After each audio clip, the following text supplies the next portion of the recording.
गांव के एक कोने में बसा था रामू, एक साधारण किसान जिसकी दुनिया उसकी पत्नी गीता और 8 साल की बेटी चंपा तक ही सीमित थी। रामू ईमानदार था, मेहनती था, लेकिन किस्मत शायद उसकी मेहनत का मोल नहीं समझती थी।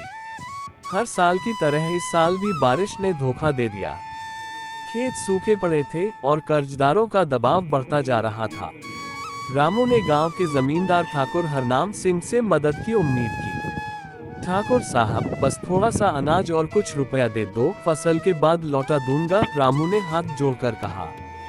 ठाकुर ने हंसते हुए कहा, ठीक है रामू, लेकिन इस बार अपनी जमीन के कागज गिरवी रखने होंगे। रामू मजबूर था, उसने अपनी पुश्तैनी जमीन के कागज दे दिए। समय बीता, लेकिन फसल फिर खराब हुई। रामू अपना कर्ज न चुका सका। ठाकुर ने जमीन हड़प ली। रामू टूट गया। बेटी की पढ़ाई छूट गई, पत्नी गम में बीमार रहने लगी। एक दिन चंपा ने पूछा, बाबा, क्या ईमानदारी से जीने वालों के साथ हमेशा ऐसा ही होता है? रामू की आंखों से आंसू बह निकले। उसने चंपा को पास बैठाया और समझते हुए कहा, नहीं बेटी, यह अन्याय है, पर हमें हार नहीं माननी। कभी न कभी इंसाफ जरूर होगा। चंपा की आंखों में एक चमक थी, जैसे उस दिन एक बीज बोया गया हो। वक्त गुजरा। चंपा ने पढ़ाई जारी रखी, गांव से बाहर जाकर वकील बनी। वर्षों बाद वही चंपा गांव लौटी। तो चंपा बहुत बड़ी हो चुकी थी, अब बिल्कुल बदल चुकी थी और चंपा एक नामी सामाजिक कार्यकर्ता और वकील बनकर लौटी थी अपने गांव। उसने ठाकुर के खिलाफ केस लड़ा, लोगों को जागरूक किया और एक दिन रामू की जमीन उसे वापस मिल गई। रामू की आंखों में संतोष के आंसू थे। आज उसे लगा कि उसका संघर्ष बेकार नहीं गया। एक दिन गांव में एक गरीब किसान ठाकुर के पास गया। ठाकुर साहब, बस थोड़ा सा अनाज और कुछ रुपया दे दो, फसल के बाद लौटा दूंगा। लेकिन ठाकुर ने बोला, पहले अपनी जमीन गिरवी रखनी पड़ेगी। किसान बोला, मेरी जमीन, मेरी पुश्तैनी जमीन, ये मुझसे मत छीनो। लेकिन ठाकुर ने नी मनी और रख लिया उसकी जमीन। कुछ दिन निकले जब किसान अपनी जमीन लेने ठाकुर के पास गए तो उसने देने से माना कर दिया। अब किसान बहुत परेशान था। उसने सोचा, क्यों न चंपा बिटिया से मदद लूं। किसान चंपा के घर की ओर चल पड़ा। उसने जेक चंपा को सब कुछ बताया। तभी पीछे से चंपा के बाबा बोले, बेटी, हमें हार नहीं माननी चाहिए, अन्याय के खिलाफ आवाज उठानी पड़ेगी। चंपा ने भी हाँ कर दी। तभी गरीब किसान बोला, बिटिया, आज तूने साबित कर दिया कि लड़कियां सिर्फ घर नहीं, समाज भी संभाल सकती हैं। चंपा ने अपने बाबा से पूछो, बाबा, क्या ईमानदारी से जीने वालों के साथ हमेशा ऐसा ही होता है?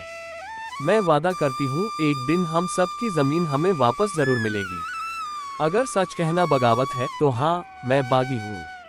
अब ये गांव अंधेरे में नहीं रहेगा, अब न्याय का सूरज उगेगा। रामू, तू हर बार सबके भरोसे चल देता है, पर अपना कौन है यहाँ? चंपा को पढ़ा लिखा कर हमने सही किया, एक दिन वही सबका सहारा बनेगी।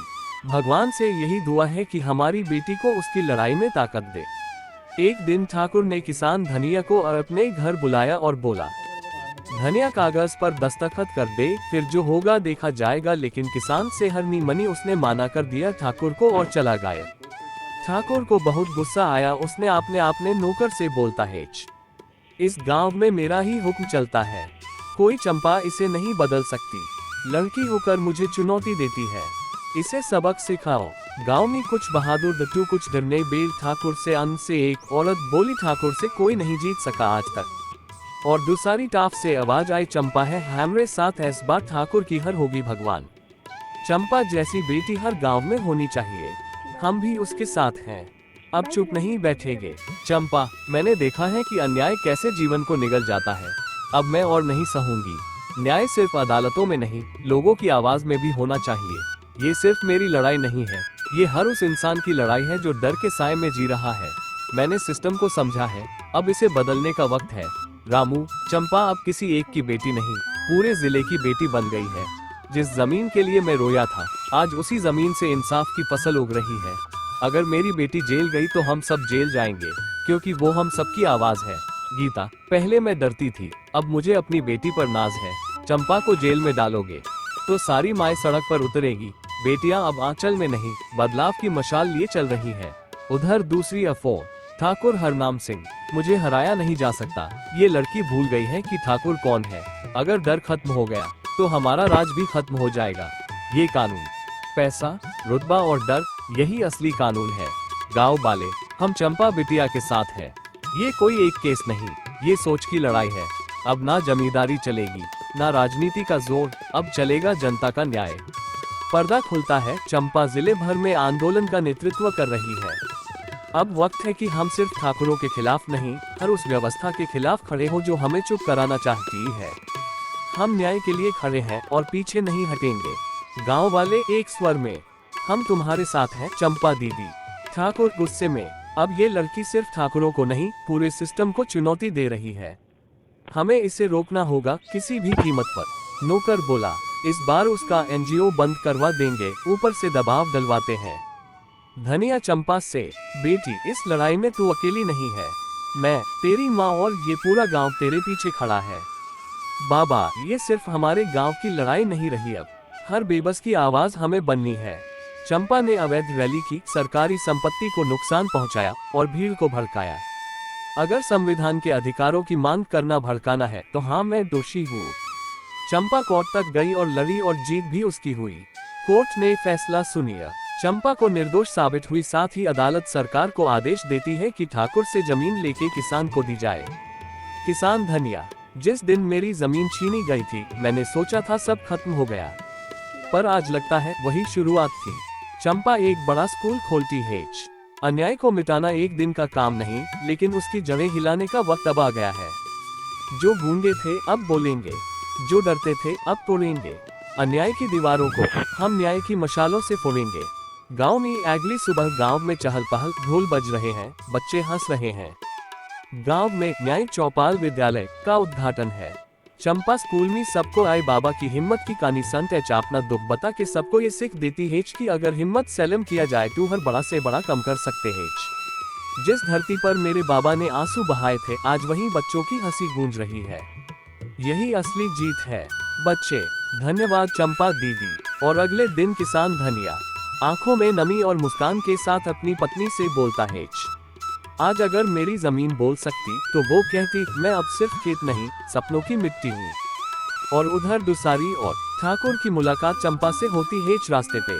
ठाकुर थोड़े शर्मिंदा होकर चंपा से बोलता है, मैंने बहुत कुछ खो दिया चंपा, पर शायद अब समझ आ रहा है कि डर से राज नहीं चलता, भरोसे से चलता है। चंपा बोलती है, ठाकुर जी, अगर आप सचमुच बदलना चाहते हैं तो हमारे स्कूल में एक पेड़ लगाइए।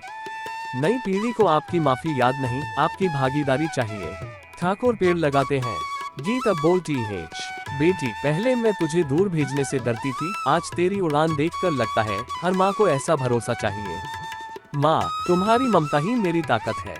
तूने ही मुझे सिखा दिया था, सहन करना कमजोरी नहीं, समझदारी होती है।